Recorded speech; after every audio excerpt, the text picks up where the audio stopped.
வணக்கம். இன்றைக்கி நம்ம சமையலில் டின்னர் என்ன பார்க்க போகிறோன்னா சோயா கறி. இது வந்து மீல் மேக்கரும் உருளைக்கிழங்கும் குக்கரில் வேக வச்சு எடுத்து அதில் தான் கறி செய்ய போகிறேன். குக்கரில் வந்து சோயா, உருளைக்கிழங்கு, உப்பு போட்டு கொஞ்சம் நேரம் மூடி வச்சிடணும். ஒரு விசில் தான் விட போகிறேன். அதுக்கடுத்து அது குக்கரில் வெந்துட்டுருக்க டைமில் இட்லி ஊற்றி வச்சாச்சு. இட்லி வந்து 2 தட்டு தான் ஊற்றிருக்கிறேன். அவ்வளோதான் சாப்பிட முடியும். நைட்டுக்கு லைட்டாக தான் எடுப்போம். So okay. இட்லி வந்து குக்கரில் தான் வைப்பேன். நான் குக்கரில் வந்து கரெக்டாக 10 மினிட்ஸ் விசில் போடாமல் வச்சுருவேன், ஸ்டீம்லேயே வெந்துற மாதிரி. அடுத்து இந்த சோயா கறிக்கு தேவையான பொருட்கள் வந்து இஞ்சி பூண்டு பேஸ்ட்டு, எண்ணெய், தேவையான பவுடர், 2 தக்காளி, ஒரு பெரிய வெங்காயம், மல்லிச்செடி, புதினா, கருவேப்பிலை, இவ்வளோதான். அடுத்து எண்ணெய் காஞ்சிருச்சு. எண்ணெய் காஞ்ச உடனே அதில் பட்டை, கிராம்பு,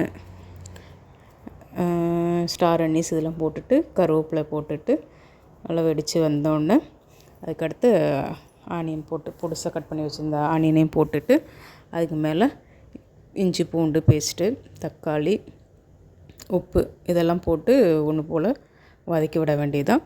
இது வதங்குற நேரத்தில் நம்ம வந்து இட்லி ரெடி ஆயிடுச்சான்னு பார்ப்போம். ஓகே, ரெடி ஆயிடுச்சு. ஆஃப் பண்ணி ஆயிடுச்சு ஸ்டவ்வு.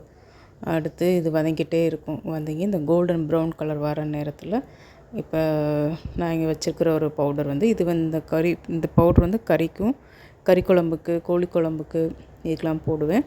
அதுதான் இது வந்து ஆக்சுவலி சிக்கன் டேஸ்ட்டில் தானே வரும். ஸோ அதே மசாலாவே நான் போட்டுட்டேன். அவ்வளோதான். அடுத்து இந்த மசாலா வெந்து வரணும். இதுதான் நமக்கு வந்து அந்த எண்ணெய் பிரிஞ்சு வர டைம் பார்த்தா மசாலா வெந்துருச்சா வேகலையான்னு தெரியும் நமக்கு. இந்த மசாலா வந்து வாயில் வச்சு பார்க்க முடியாது பாருங்கள். ஸோ இந்த பாருங்கள், எண்ணெய் வந்து தனியாக பிரிஞ்சு வந்துடும். அப்போ ஓகே, மசாலா வெந்துருச்சு, அதுதான் பார்த்துக்கிறது. அதுக்கடுத்து சோயாலாம் வெந்து எடுத்து வச்சுருந்தேன். அதை வந்து நான் தண்ணியை பிழியாமல் போடுறேன்.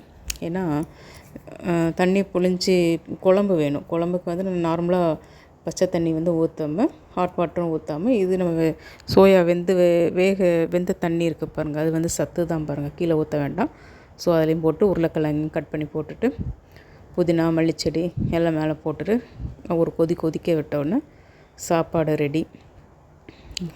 அடுத்து இட்லி வெந்துருச்சு. இட்லி எடுத்து ஹாட் பாக்ஸில் வச்சுட்டு முடிஞ்சது, சமையல் முடிஞ்சிருச்சு. இதுதான் இன்றைக்கி நைட்டு டின்னர். அவ்வளோதான். இட்லி ரொம்ப சாஃப்டாக வந்திருக்கு. இட்லி வந்து அவ்வளோ சாஃப்டாக வந்திருக்கு. அது மாதிரி கறியும் வந்து அப்படியே சிக்கன் டேஸ்ட்டு, செம்ம டேஸ்ட்டாக இருக்குது. நல்லாயிருக்கு. இட்லிக்கும் கறிக்கும் அவ்வளோ நல்லாயிருக்கு. ஓகே, சேனல் பாருங்கள், சப்ஸ்கிரைப் பண்ணுங்கள், லைக் பண்ணுங்கள். அடுத்த வீடியோவில் பார்ப்போம். தேங்க்யூ, பாய். நெக்ஸ்ட் வீடியோவில் பார்ப்போம். சப்ஸ்கிரைப் பண்ணுங்கள்.